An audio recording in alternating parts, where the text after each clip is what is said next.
जितना नेत्रों का विषय बनता है उतना ही देख पाते हैं, और ज्यादा विशेष ज्ञान शुद्ध को चलाएं तो जो नहीं भी सामने है उसको भी जब पहले देखा था तो पूर्व ज्ञान के बल पर उसका भी चित्र आपके ज्ञान का विषय बन जाता है, वो मना नहीं है। लेकिन एक बार में आप सबको एक साथ देख नहीं सकते। शिखर जी के दर्शन कर रहे हो आंख बंद करके, उसी समय नैनागिरी के दर्शन तुरंत में नहीं हो पाएंगे। हो पाएंगे क्या? और जिस समय शांतिनाथ भगवान के दर्शन कर रहे हो उस समय नंदीश्वर के नेमिनाथ भगवान के उसी समय दर्शन नहीं हो पाएंगे।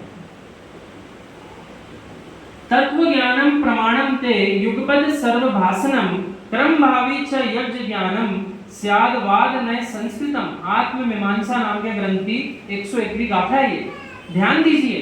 इसलिए सर्वज्ञ के होने से वस्तु में परिणमन नहीं होता, वस्तु का परिणमन सर्वज्ञ के ज्ञान में झलक रहा है, इसमें कोई शंका भी नहीं है, कोई शंका नहीं। सिद्धांत जटिल विषय है, फिर भी आप सबने बड़ी सरलता से शांति से इसको सुना 3 दिन से, और इसको पुनः दोहरा करके पंक्तियां अंत की ओर आई हैं इस बात को समझाते हुए कि जो कुछ आपको दिख रहा है, जिसमें परिणमन हो रहा है, वो केवली भगवान के ज्ञान में झलक तो रहा है, लेकिन उनके ज्ञान में झलक रहा है, इसीलिए परिणमन नहीं हो रहा है।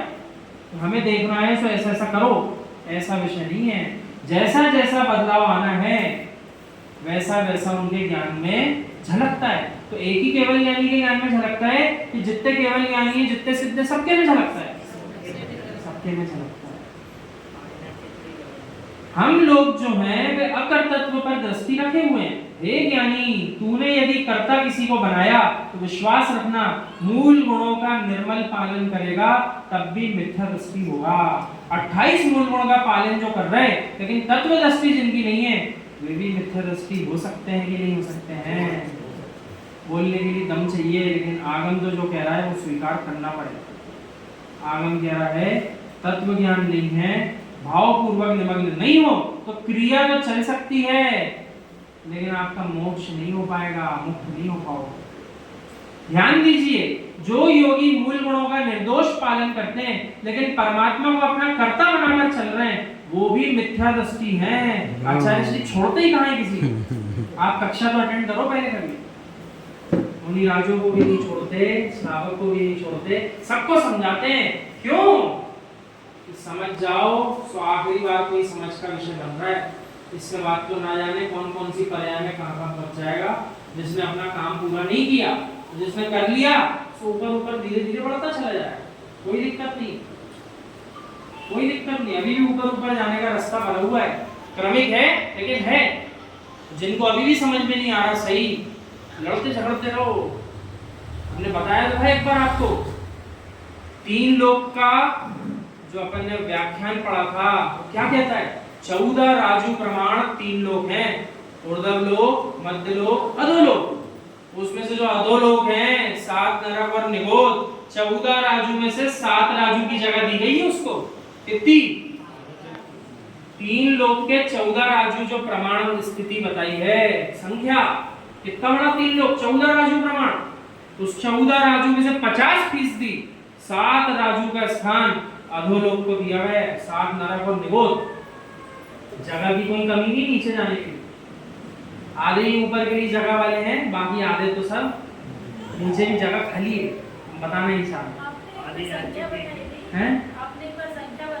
हाँ हाँ, वो विषय जो है वो सामान्य से विषय सबके बीच रखने का नहीं है। उसमें ये संख्या बताई थी हमने आगम अनुसार कि कितने जीव जो हैं जन वेश को धारण करके भी दुर्गति के पात्र बन सकते हैं, उसका भी आगम में संख्या ही है। और उनका सहयोग करने वाले, उनकी विनय भक्ति करने वाले जीव भी नीचे जो जाएंगे उनकी संख्या भी आएगी, हैं? करोड़ों में है वो भी, पंचम काल।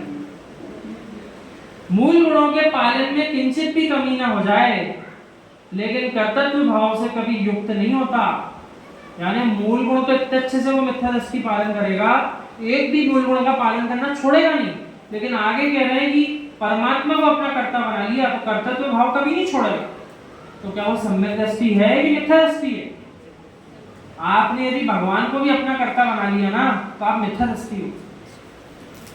अगर आपने घोषित कर दिया आदिनाथ भगवान जो हैं उनके कारण ही सब कुछ हो रहा है, अब कहीं से भी आदिनाथ भगवान को आपने ले लिया हो भले, यदि आपने कर्ता बना दिया, जब तक कर्ता बुद्धि है आप सम्यक दृष्टि हो नहीं सकते।